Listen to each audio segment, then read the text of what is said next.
안녕하세요. 다큐멘터리 만드는 이종훈입니다. 예, 주말 잘 보내셨습니까? 예, 저도 주말을 잘 보냈습니다. 주말에 저는 뭐 영화 한 편 봤고요. 나름 뭐 즐거운 시간들을 보냈던 것 같습니다. 근데 주말 뉴스를 이것저것 보다 보니까 우리 저 이준석 후보에 관련된 뉴스가 뭐 많이 나오지만 하나가 눈길을 좀 잡았어요. 그러니까 빅텐트 관련된 인터뷰였던 것 같은데 집 앞에서 출근할 때마다 성산납 뭐 했냐 안 했냐 뭐 이러면서 우리 저 영화에 나오는 것처럼 그렇게 매일 아침마다 그렇게 사람을 괴롭혔던 사람들, 그리고 심지어는 자결해라 뭐 이런 말을 문자 메시지를 통해서 이렇게 막 보냈다는 얘기를 듣고 사실은 마음이 굉장히 아팠습니다. 왜냐면 제가 촬영할 때만 하더라도 그런 내색을 전혀 하지 않았었거든요. 그런 마음고생을 하면서 지금까지 견뎌왔다는 게 이준석 후보가 굉장히 좀 정말 대단하구나 하는 생각이 들고, 그런 마당에 지금 빅텐트를 얘기하고 있고, 같이 뭐 힘을 합치자 뭐 이런 얘기를 하고 있는 사람들, 그런 기대를 하고 있는 사람들이 참 정말 징하구나 하는 생각이 듭니다. 모쪼록 이준석 후보가 끝까지 견고한 마음으로 레이스를 잘 해내기를 바라는 마음으로 오늘 이야기를 시작을 합니다. 오늘은 제가 2015년에 만들었었던 사막 위의 두 남자라는 작품을 소개해 드리려고 합니다. 이 사막 위의 두 남자는요, 2015년도에 아마 방영이 된 걸로 기억하는데 KBS에서 사람과 사람들이라는 프로그램을 통해서 방영이 되었습니다. 지금도 유튜브에 보시면 사막 위의 두 남자를 검색하시면은 보실 수가 있습니다. 2015년을 좀 돌이켜 보면 지금도 뭐 우리가 굉장히 삶이 빡빡하지만 10년 단위로, 그러나 2015년도에도 굉장히 힘들었습니다. 제가 이 프로덕션을, 이 영상 프로덕션을 만들고 한 5년쯤 됐을 때였는데요. 뭐 처음 만들었을 때는 뭐 말할 것도 없지만은 좀 되나 보다 싶었다가 2015년 5년쯤 됐을 때 굉장히 뭐 자금적으로도 그렇고 뭐 여러 가지로 압박이 많았던 때였습니다. 그 힘든 타이밍에 전 직장 대표가 저희 사무실에 한번 놀러 왔었어요. 그 대표님하고 이런저런 얘기를 하다가, 야, 우리가 옛날에 읽었었던 책이 생각난다 그러면서 얘기를 했었던 게 어떤 책이었냐면 사막을 건너는 6가지 방법이라는 책 이야기를 하게 되었어요. 그러니까 실제로 그 책의 저자가 사막 횡단을 여러 번 하면서 어려움을 겪었을 때 그 어려움을 헤쳐나왔었던, 사막에 생존하는 법을, 인생에서의 그 어려움들을 어떻게 버텨나가는지를 쓴 책이었는데요. 뭐 일종의 실용서 같은 책이죠. 삶의 지혜 같은 실용서인데요. 그 책을 예전에 2012년도 뭐 2010년도 전에 읽었었던 기억을 서로 하면서 이야기를 나누면서 이제 신세 타령을 좀 하게 됐었죠. 그러면서 우리가 얘기했던 게, 야, 우리가 지금 진짜로 인생의 어떤 사막을 건너는 게 아닌가 하는 이야기들을 하게 됐습니다. 그러다가 문득 그런 생각이 났어요.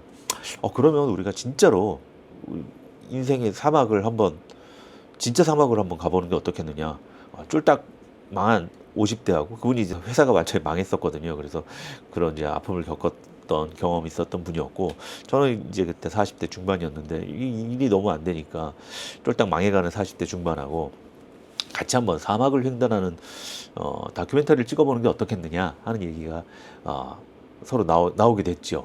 그래서 저는 이제 그럼 출연하기는 좀 그렇다. 왜냐면 나는 이제 촬영도 해야 되고 연출을 해야 되니까, 그때 제 대표님하고 같이 갈 만한 분이 누가 있을까 하고 얘기를 하다 보니까 예전에 S그룹 입사 동기였었던 한 친구가 있는데 지금 뇌종양이라서 반신불수가 됐다라는 거예요.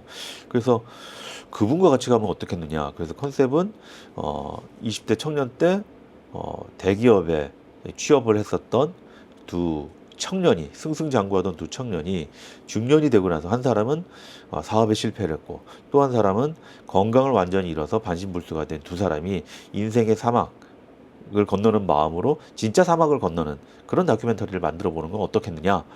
야, 그거 너무 좋다. 그러면은 한번 그분께 연락을 한번 해보자 해서 그 전 직장 대표였던 분이 전화를 합니다. 그분께 전화를 해요. 야, 이러이러한 그 컨셉의 다큐멘터리를 만들려고 하는데 너 같이 가볼 수 있겠니? 라고 전화를 했더니 그분이 너무나도 놀랍게도 같이 가겠다고 바로 승낙을 하신 거예요. 그래서 저는 이제 걱정이 됐죠. 어떻게, 아니, 반신불수이신 분이, 뇌종양을 앓고 계신 분이 가실 수 있을까 했는데 그분의 의지가 너무 강해서 그럼 좋다, 한번 해보자 해서 기획안을 쓰기 시작을 합니다. 그래서 그 기획안을 썼던 것이요, 어떤 그 제작 지원 사업에 공모를 했고 거기서 선정이 되게 됩니다. 그래서 그 즉시 계획을 짜서 어느 사막을 이제 가야 되는가 하고 이제 찾다 보니까 인도에 타르 사막이라는 곳이 있다고 하더라고요. 이국적이잖아요. 우리가 저 중동의 사막만 생각을 했었는데 인도에도 사막이 있다라는 것 자체도 좀 굉장히 좀 신선을 했고 해서 인도의 타르 사막으로 향하게 됩니다. 그래서 처음에는 남자 두 분이 가는 걸로 됐는데 이 같이 가시기로 한 친구분이 건강 상태가 워낙 좋지가 않으니까 아내분도 같이 동행을 하기로 한 거죠. 그래서 두 남자와 한 여성이 같이 동행하게 되는 그런 다큐멘터리가 사막 위의 두 남자라는 작품입니다. 두 사람은 23년 전 회사 면접장에서 처음 만났습니다. 그때만 하더라도 열정과 패기가 넘쳤던 청춘이었습니다. 그 인연이라고 그럴까? 그런 게 좀 많아 있었어요. 근데 이제 처음에 배 대표하고 나하고 그 면접을 두 번이나 같이 봤어요. 면접을. 그런 확률도 굉장히 적죠. 그렇지. 면접을 두 번을 같은 방에 들어가서 본 사람이 몇 명이나 있겠어요? 아니 같이 본 사람은 있지만 다 떨어졌지. 많이 떨어졌지.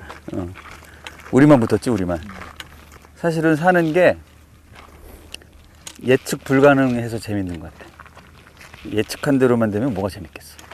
그래서 내일 무슨 일이 있을지 모르고, 물론 그 예측 불가능한 일이 우리 바람과 반대로 일어나는 일들이 많아서 그게 좀 문제긴 하지만, 그래서 뭐 나는 오히려 그동안에 그 우리가 각자 겪었던, 영민이하고 내가 각자 겪었던 그 시련과 고통들이 이렇게 사막 여행 오려고 그랬던 게 아닌가 하는 생각도 들고.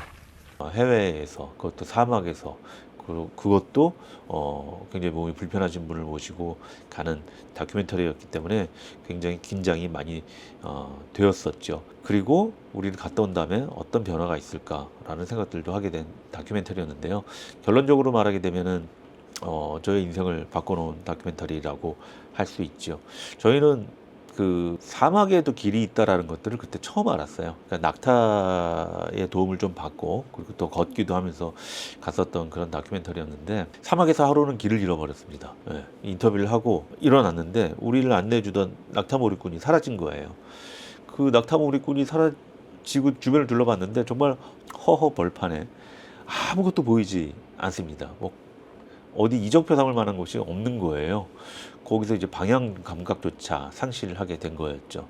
그래서 같이 있었던 우리 전직장 대표님이 그래도 나름 영민하신 분이어서 해가 이동하는 방향을 따라서 우리의 이동 경로를 좀 유출하기 시작을 했었죠. 그래서 우리가 갈 방향은 바로 뭐 예를 들어서 뭐 1시 방향이다 해서 1시 방향으로 한참 가는데 가도 이 끝이 보이지가 않더라고요. 한참을 가는데 뭐 물도 이제 거의 다 떨어져 가고 해도 뉘엿뉘엿 저물어 가는데 뭐 도무지 사람이 보이지도 않고요. 인가가 있는 것 같아서 가보면은 거기에는 아무것도 없는 벌판이었습니다.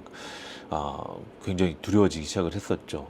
왜냐하면 뭐 연락할 수 있는 길이 하나도 없었으니까요. 그러다가 놀라운 걸 하나 발견하게 됩니다. 우리가 길을 찾을 수 있는 것 하나를 찾게 되는데, 그게 뭐였냐면 바로 낙타똥이었어요. 이 낙타똥을 보니까 이게 금방산 그 변들은 좀 이렇게 물기가 있잖아요. 낙타똥도 마찬가지입니다. 요 물기가 아직 살아있는 낙타똥이 좀 떨어져 있는 겁니다. 그래서 야, 이거 우리 낙타똥 맞다. 그래서 어쨌든 우리 낙타가 됐든 누구 낙타가 됐든 간에 이걸 따라가다 보면 사람을 만날 수 있을 테니까 따라가 보자 라고 해서 따라갔던 게 바로 우리 낙타가 맞았더라고요. 그래서 사막에서 겨우겨우 길을 찾아가지고 일행과 함께 조인하게 됐는데, 그런 우여곡절들을 겪으면서 한 열흘 정도로 촬영했었던 기억이 납니다. 어쩌면 지금 여러분들 사막을 건너고 있는 건 아닐까 하는 생각이 좀 들기도 합니다. 혼자 만일에 그 사막을 갔었다고 한다면요, 그 사막에 아마 살아남지 못했을 겁니다. 같이 갈 수 있는 사람들이 좀 있었고, 그리고 도와주는 사람들이 좀 있었고요. 그리고 때마다 우리를 쉬게 만들어 줄 수 있었던 나무 그늘이 있었기 때문에 저희는 그 사막에서 무사히 다큐멘터리를 찍을 수가 있었고요. 그리고 또 한 가지는 그 의도하지 못했던 일들을 또 많이 겪으면서 나름 적응해가는 방식들을 겪었었던 것 같아요. 처음에는 그 허허벌판에서 잠자는 것도 쉽지는 않았었거든요. 그러다가 또 물도 없고 씻지도 못하는 가운데서 적응해 나가는 게 쉽지는 않았는데 뭐 생수병 하나 가지고 머리 감는 법도 터득하게 되고 나름 그 상황에 적응을 하게 되었습니다. 그러다 보니까 저희가 목표했었던 그 삶의 어려움들을 또 겪어나가는 과정 속에서 희망들을 찾아나갈 수 있었고요. 그 몸이 불편하신 분도 정말 처절한 마음으로 그 사막을 건넜었던 기억이 납니다. 온몸을 이용해서 사막에 그 언덕들을 기어서 넘고 친구의 팔에 의지해서 부축을 해 나가면서 어렵게 그 사막을 건너면서 자신과의 싸움에 스스로를 도전하는 삶을 겪게 되었습니다. 그러면서 그분이 원했던 거는 이제 막 대학에 입학하는 딸들, 아직 학생인 딸들, 그 딸들이 결혼한 모습을 볼 수 있을까 하는 마음들을 가지고 그 사막을 건넜는데 10년이 지난 지금 그 당시에 사실은 시한부 인생이었거든요. 근데 시한부 판정을 받았음에도 불구하고 그 사막을 건너온 이후에 지금도 여전히 뭐 건강하다고는 말할 수는 없겠지만은 열심히 살아계시다라는 말씀을 좀 드리고 싶습니다. 그때 그분은 그 다큐멘터리가 나를 살렸다라고 말씀을 해주고 계세요. 그 다큐멘터리가 저희가 다큐멘터리를 만들면서 보람을 느끼는 경우가 그런 경우들이거든요. 삶이 변하는 경우들을 좀 보게 됩니다. 제 삶도 변하게 되었고 그 다큐멘터리에 출연을 했었던 우리 김 부장님이라고 하는데 그 뇌종양을 걸리신 김 부장님도 새 삶을 지금도 살고 계시기 다른 거 그리고 그때 사업에 실패했었던 그분도 지금 굉장히 즐겁게 행복하게 살고 계시다는 거. 그 중간 뭐 한 번 더 말씀드리면 그 사업에 망했었던 그 사막의 그분과는 제가 10년 가까이 또 같이 다큐멘터리를 만들면 여러 다큐멘터리를 만들어 오는 또 놀라운 기적 같은 인생을 살아오게 되었습니다. 지금은 저하고 지금 떨어져서 또 다른 인생을 또 즐겁게 살고 계시지만 그로부터 한 10년 동안 여러 가지 다큐멘터리를 같이 만들어 오는 행운을 누리게 되었죠. 그분이 우리 이준석을 만나게 해준 그분의 친구이기도 합니다. 그러니까 인생은 어떻게 될지 몰라요. 지금 굉장히 우리 삶이 어렵게 느껴지고 또 끝나지 않을 것 같은 삶을 겪고 계신 분들이 많을 겁니다. 뭐 저도 그렇고요. 많은 분들에게 그런 말씀을 드리고 싶습니다. 터널엔 끝이 있고요. 사막에도 길이 있다. 그 말씀을 드리고 싶습니다. 저에게 하는 말이기도 하고 또 지금 이 시간 힘겨운 삶을 살고 계시는 모든 분들께 드리는 제 삶의 경험이라고나 할까요? 예, 틀림없이 사막에 길이 있습니다. 그리고 사막 중간중간에 오아시스가 있습니다. 그리고 나무 그늘이 있습니다. 그리고 도와주는 사람들이 있고요.